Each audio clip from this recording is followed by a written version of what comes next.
Hi friends, मी प्रियंका स्वागत करते तुमचं स्पेशल रेसिपीमध्ये। आज आपण आपल्या रेसिपीमध्ये एकदम स्वीट रेसिपी पाहणार आहोत, ती म्हणजे रबडीदार अशी झटपट तयार होणारी तांदळाची खीर।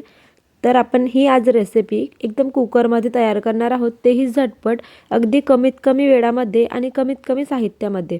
चला तर मग वेळ न घालवता रेसिपीला स्टार्ट करूयात।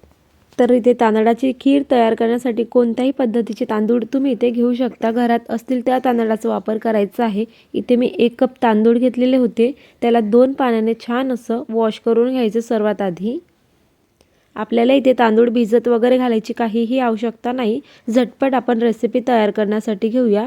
तर 2 पाण्याने वॉश करून घेतल्यानंतर कुकरमध्ये सर्व घालायचे आहेत तांदूळ धुवून घेतलेले। यामध्ये आपल्याला भरपूर असा दुधाचा वापर करायचा आहे, तर मी इथे सर्वात आधी 3 कप दूध वापरणार आहे। उरलेलं जे दूध आहे ते आपण नंतर वापरूयात। तर अशा पद्धतीने 3 कप दूध मी इथे घातलेलं आहे। आता कुकरचं झाकण लावायचं आणि कुकर जो आहे तो गॅसवरती ठेवायचा आणि 3 ते 4 शिट्या येईपर्यंत वाट बघायची आहे। आणि 3 ते 4 शिट्या आल्यानंतर आपण याला स्वतःहून थंड होऊ द्यायचं आहे, अजिबात याची वाफ काढून घ्यायची नाही। तर पाहू शकता कुकर छान असं थंड झालेला आहे। राईस एकदम मस्त सॉफ्ट असा शिजला गेलेला आहे। भरपूर दूध वापरल्यामुळे आपल्याला इथे अजिबात पाण्याचा वापर करायचा नाही। संपूर्ण खीर मी दुधामध्येच शिजवून घेणार आहे। तर चमच्याच्या सहाय्याने मॅश करून घ्यायचं आहे सर्व तांदूळ आपल्याला।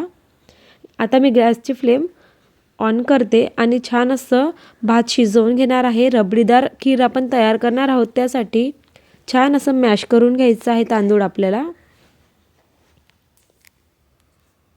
जमेल तेवढं बारीक अशा पद्धतीने मॅश करून घ्यायचं आहे।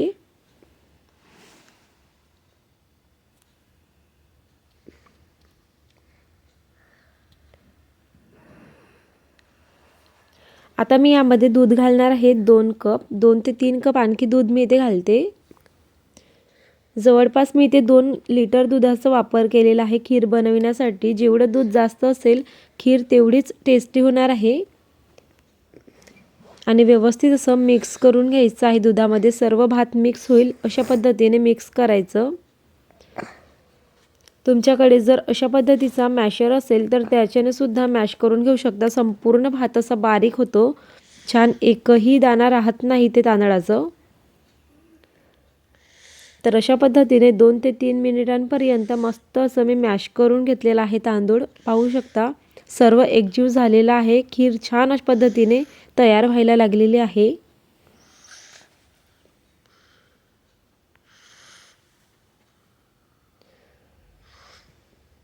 छान घट्टसर पण आलेला आहे खीरला। आता मी यामध्ये साखर वापरते, तर तुम्ही ते साखरेचं प्रमाण कमी किंवा जास्त केला तरीही चालेल तुमच्या आवश्यकतेप्रमाणे, परंतु मी इथे 4 ते 5 चम्मच म्हणजेच अर्धा कप साखर वापरलेली आहे। आणि व्यवस्थित असं मिक्स करून घ्यायचं। साखर घातल्यानंतर खीर थोडी पातळ होते। तर अशा पद्धतीने आणखी मी इथे थोडं 2 ते 3 मिनिट शिजवून घेणार आहे खीर। आता यामध्ये तूप घालायचं आहे। देसी तूप घेतलेलं आहे मी, छान असं गाईचं तूप घेतलेलं आहे। 1 चमचा भरून वेलची पावडर घालायची, खूप छान फ्लेवर येतो। आणि ड्रायफ्रूट्स घालायचे आहेत भरपूर अशी, चारोळ्या, काजू आणि बदामाचे काप। तुम्हाला वाटलं तर ड्रायफ्रूट्स थोडे तुपावरती रोस्ट करून घेतले तरीही चालेल, खूप छान फ्लेवर येतो त्यामुळे सुद्धा। आता इथे केसरचे 5 ते 6 धागे छान असे दुधामध्ये भिजत घातलेलं होतं कलरसाठी, आणि फ्लेवरसुद्धा खूप छान येतो यामुळे। आणि याला छान असं एकदा 5 मिनिट शिजू द्यायचं आहे। आणि 5 मिनिट शिजल्यानंतर पाहू शकता खूप छान अशी खीर तयार झालेली आहे। कलरसुद्धा एकदम भारी आलेला आहे। गरमागरम किंवा थंडी अशी तुम्ही सर्व करून घेऊ शकता। या पद्धतीने एकदा नक्की तयार करा, एकदम छान अशी रबडीदार खीर तयार होत असते। आणि छान असं सर्व करायचं मस्त असं। वरून थोडे गार्निशिंगसाठी ड्रायफ्रूट्स वापरायचे आहेत, म्हणजेच खीर दिसायला आणखीन छान दिसेल। आणि व्हिडिओ जर आवडला असेल तर प्लीज व्हिडिओला लाईक आणि चॅनलला सबस्क्राईब करायला अजिबात विसरू नका। पुन्हा भेटूयात अशाच प्रकारच्या नवीन आणि हेल्दी रेसिपीसह। वेळात वेळ काढून रेसिपी पाहिल्याबद्दल खूप खूप खूप मनापासून धन्यवाद।